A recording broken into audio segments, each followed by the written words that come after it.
Episode diawali dengan Niti yang menyuruh Sanju untuk menaruh bajunya dan nanti Niti yang akan menjahit kancingnya. Niti berkata bahwa Sanju tidak bisa menjahit. Mendengar itu Parwati berkata, Sanju bisa menjahit namun dia tidak bisa memasukkan benang ke dalam jarum. Mendengar itu sambil tersenyum Sanju langsung memberikan kode kedipan mata kepada Pami seolah-olah dia sudah yakin kalau Parwati itu memanglah pari. Pami yang tersadar jika hanya pari yang mengetahui jika Sanju tidak bisa memasukkan jarum ke dalam benang. Maksudnya memasukkan benang ke dalam jarum, Pami pun hanya tersenyum.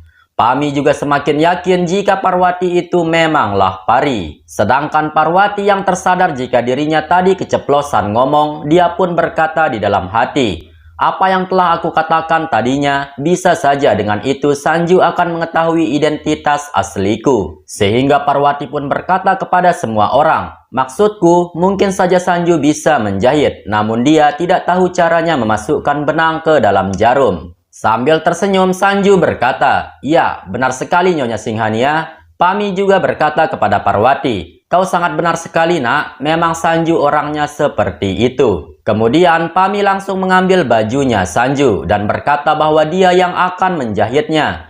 Sedangkan Babli sendiri memberikan Sanju secangkir teh.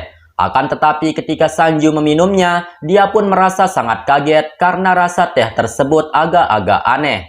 Sanju berkata, siapa yang membuat teh ini? Kenapa rasanya begini? Gurinder dan Bebek juga mengatakan hal yang sama dan mereka berkata bahwa teh tersebut sangat pahit. Bahkan pada saat itu Gurinder dan Bebek memprotes Parwati karena mereka menganggap jika Parwatilah yang membuat teh tersebut. Gurinder berkata kepada Parwati, jika kau tidak bisa membuat teh, jangan paksakan dirimu. Lebih baik kau fokus saja dengan urusan bisnis dan biarkan pelayan yang membuat teh.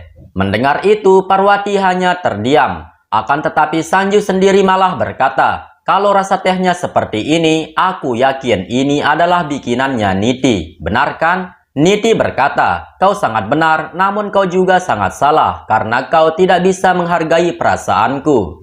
Aku tahu mungkin teh buatanku tidak enak, namun kalian semua tidak bisa menghargai usahaku, dan dengan tidak punya perasaan, kalian menghina teh buatanku di depan banyak orang.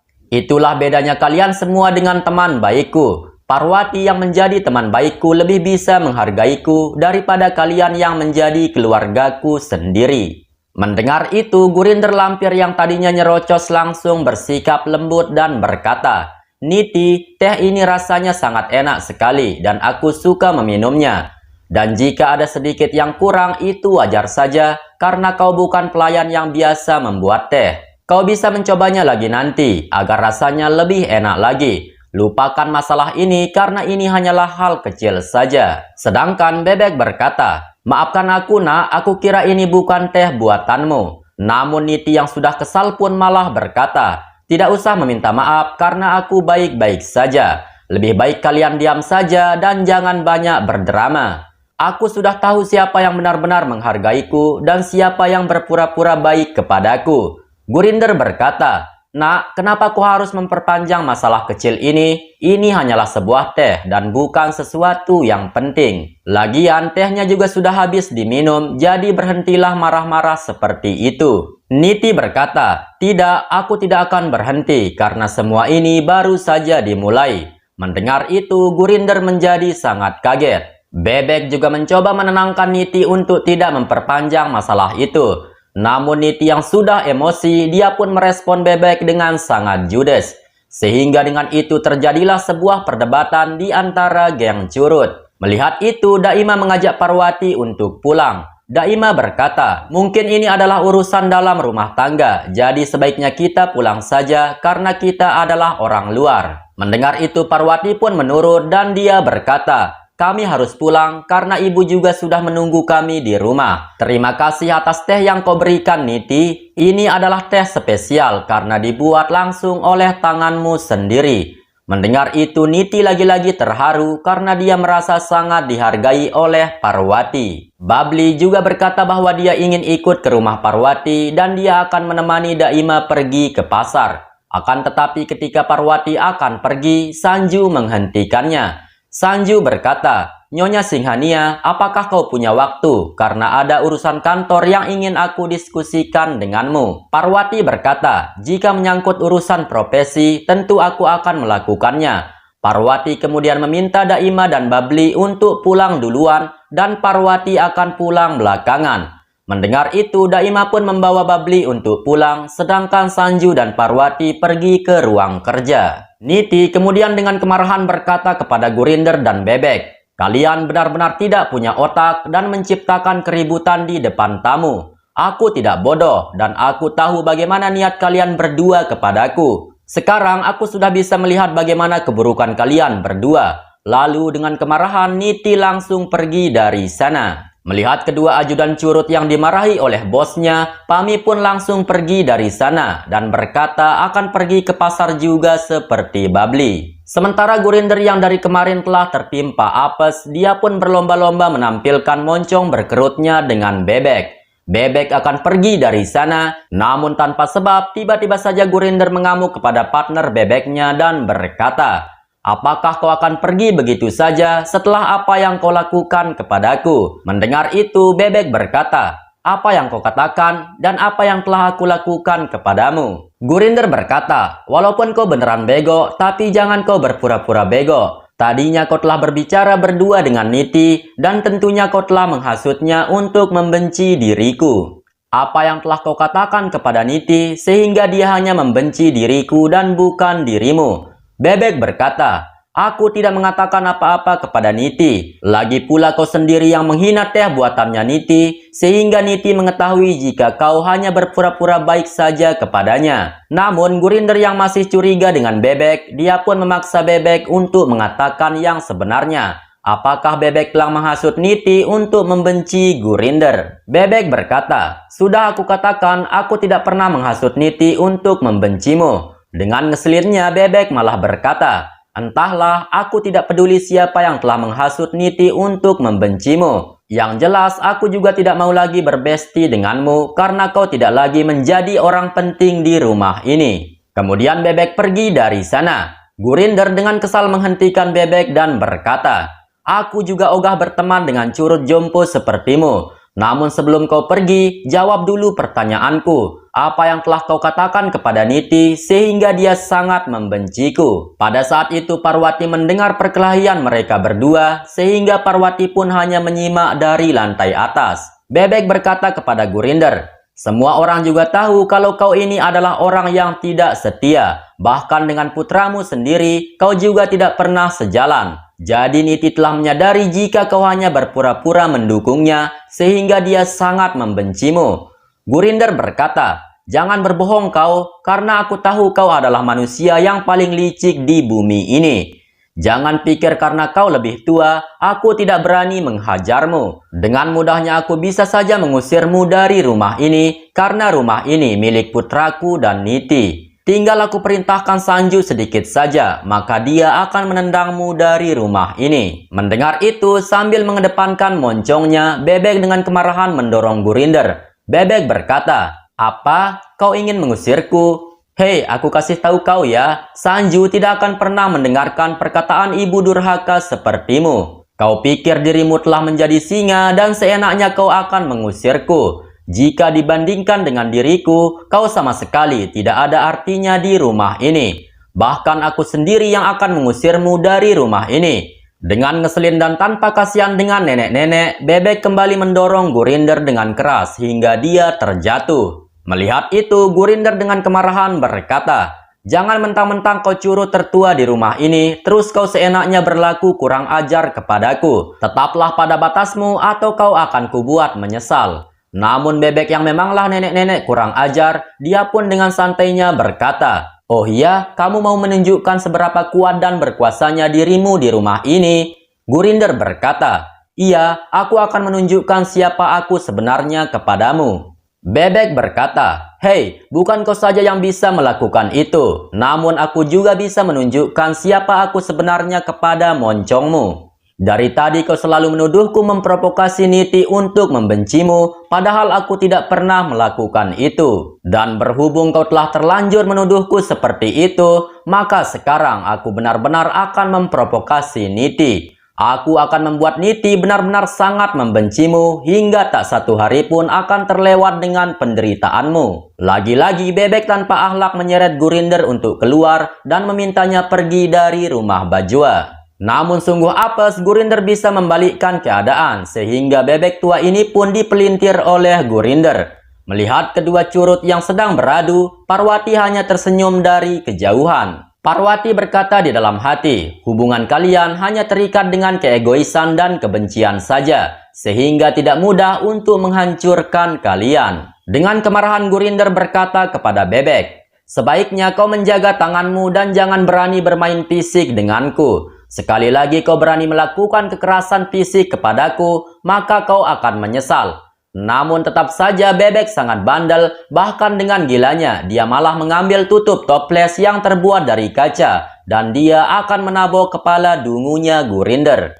Tetapi Bebek ternyata hanya mengancam saja dan dia tidak berani meneruskannya. Bebek berkata, aku akan menyingkirkanmu dengan mengungkapkan kebusukanmu yang telah membunuh Pari. Gurinder berkata, apakah kau mencoba memerasku dengan kasus kematiannya Pari dan mengambil keuntungan dari semua ini? Asal kau tahu, meskipun kau tidak ikut di saat mendorong Pari di jurang itu, namun kau juga terlibat dalam rencana pembunuhannya Pari. Kau jangan bego Bebek, dan sekarang kau benar-benar sudah sangat gila. Mendengar itu, Bebek langsung emosi dan dia kembali menghajar Gurinder. Terlihat kedua nenek curut tua ini mulai berkelahi dan saling menerkam tanpa mengingat usia mereka yang sudah bau tanah. Melihat itu, Parwati yang tadinya mau membahas pekerjaan kantor dengan Sanju, namun dia malah keasikan live streaming Piala Champion Tinju Bebas. Dan setelah beberapa saat kedua nenek-nenek ini berkelahi, Niti kemudian datang ke sana menghentikan mereka. Namun kedua nenek ini sangatlah bandel dan mereka tidak mau berhenti cekcok. Pada saat itu mereka terus saja saling mencaci maki sambil saling katain sebagai orang tua bodoh. Apakah mereka tidak sadar jika mereka sama-sama jadi nenek-nenek dan sama-sama begonya? Tidak ada yang mau mengalah dalam perkelahian tersebut. Bahkan karena tidak puas saling tabok dalam satu babak saja, Bebek kembali menerkam Gurinder dan melanjutkan babak yang kedua. Sehingga Niti yang menjadi wasit pun kelelahan yang membuat dia terpaksa mengeluarkan jurus terakhirnya. Bagaikan orang yang kesurupan, Niti berteriak sekencang-kencangnya sambil menyuruh kedua curut tua ini untuk berhenti berkelahi. Niti berkata, tidak ada lagi di antara kalian yang boleh berbicara. Jaga sikap kalian atau kalau tidak kalian berdua harus pergi dari rumahku. Keluar kalian berdua dari rumah ini. Kemudian dengan kemarahan Niti akan pergi dari sana. Namun dia pun langsung terhenti ketika dia melihat Parwati berada di lantai atas. Niti akan meminta maaf karena telah membuat Parwati terganggu. Namun Parwati memberikan kode agar Niti tidak usah melakukan itu karena Parwati baik-baik saja. Kemudian Parwati pergi dari sana. Setelah itu Parwati ditelepon oleh Ambika dan Ambika menanyakan kepada Parwati kenapa dia belum pulang. Parwati berkata, "Ibu, aku punya kabar gembira yang akan aku ceritakan kepada ibu." Ambika berkata, "Cepatlah pulang karena aku ingin mendengar ceritamu." Parwati berkata, "Aku akan menyelesaikan tugas kantor dulu dengan Sanju. Lalu setelah itu aku akan segera pulang." Mendengar itu Ambika pun setuju. Lalu kemudian mereka mengakhiri panggilannya. Dan tiba-tiba saja pada saat itu Parwati langsung meneteskan air matanya ketika dia melihat gelang kakinya di masa lalu berada di atas laptopnya Sanju. Dengan sedih Parwati menatap gelang itu sambil mengingat masa lalunya dengan Sanju. Namun Parwati tidak tersadar jika Sanju telah melihatnya dari belakang. Dan ketika Sanju menghampirinya, Parwati pun berusaha menyembunyikan kesedihannya. Di sisi lain, Ambika melihat Daima pulang seorang diri tanpa Parwati. Sehingga Ambika pun bertanya, di mana Parwati? Daima berkata bahwa Parwati sedang menyelesaikan tugas dengan Sanju di rumah Bajwa. Ambika berkata, bagaimana kau bisa meninggalkan Parwati di sana, sedangkan kau tahu sendiri tempat itu tidak aman baginya. Daima berkata, Nyonya tenang saja karena Parwati baik-baik saja. Dia bisa mengendalikan semua orang di rumah Bajwa dan dia sangat cerdas. Kemudian Daima langsung masuk ke dalam. Ambika berkata, aku tahu Parwati bisa mengendalikan semua keluarga Bajwa. Namun aku khawatir kepadanya karena dia tidak bisa mengendalikan dirinya sendiri ketika dia bersama Sanju. Aku takut dia terperangkap lagi dengan kata-kata manisnya Sanju dan tentunya Sanju akan menyakitinya. Kemudian Ambika berdoa semoga Parwati baik-baik saja dan terlindungi dari tipu dayanya Sanju. Kembali kepada Sanju yang mengusap air matanya Parwati yang pada saat itu sedang menangis. Namun Parwati menyuruh Sanju untuk menjauh dan jangan menyentuhnya. Sanju berkata, "Kenapa kau menangis seperti itu setelah kau melihat gelang kaki ini?" Parwati berkata, "Itu bukan urusanmu Tuan Bajwa dan kau tidak perlu tahu." Sanju berkata, "Kesedihan bercampur amarah ada pada dirimu. Apakah ketika melihat gelang ini kau mengingat sesuatu ataukah ada yang telah menyakitimu?" Mendengar itu, Parwati mengingat pernikahannya di masa lalu dengan Sanju. Namun Parwati kembali memohon agar Sanju menjauh darinya dan tidak mengganggunya. Dan untuk mengalihkan pembicaraan mengenai hal itu, Parwati mengajak Sanju untuk menyelesaikan pekerjaan kantor mereka. Akan tetapi tetap saja Sanju berkata, "Katakan kepadaku siapa orang yang telah mengkhianatimu. Aku yakin kau menangis tadinya karena kau mengingat orang yang telah menyakitimu. Aku berjanji aku tidak akan bertanya lagi setelah kau memberitahu aku siapa nama orang yang mengkhianatimu." Parwati berkata, "Jika kau memaksa, baiklah, aku akan memberitahumu. Ibuku Ambika Singhania telah memberiku nama Parwati Singhania agar aku menjadi wanita yang kuat. Dan sampai saat ini, tidak ada pria yang bisa membuatku menangis, apalagi memberiku rasa sakit, karena aku mampu menahan rasa sakit itu." Sanju berkata, "Namun perkataanmu terdengar tidak meyakinkan dan kau telah menyembunyikan sesuatu. Bagaimana bisa kau menangis hanya karena melihat gelang kaki orang lain? Jadi, bisakah kau memberitahuku apa sebenarnya yang terjadi kepadamu?"